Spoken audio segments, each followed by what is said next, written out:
তুমি যে এত ঝুলে থাকো, ঝুলে থাকলে আমি কিভাবে কাজ করি? হ্যাঁ, এই মেয়ে নূর, এদিকে তাকাও।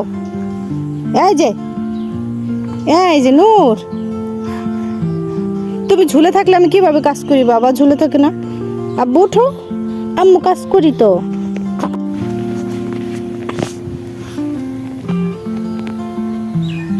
মেয়েকে কুলে নিয়ে আমার সব কাজ করতে হয়। মেয়েকে নিয়ে এখন শাক তুলতেছি,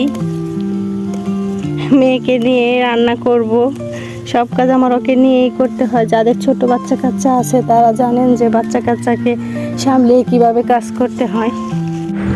মেয়েকে কুলে নিয়ে আমার সব রান্না বান্না করতে হয়। তো আমি এখন সেই শাকগুলো রান্না করছি। তো সবাই ভালো থাকবেন, সুস্থ থাকবেন। আল্লাহ হাফেজ।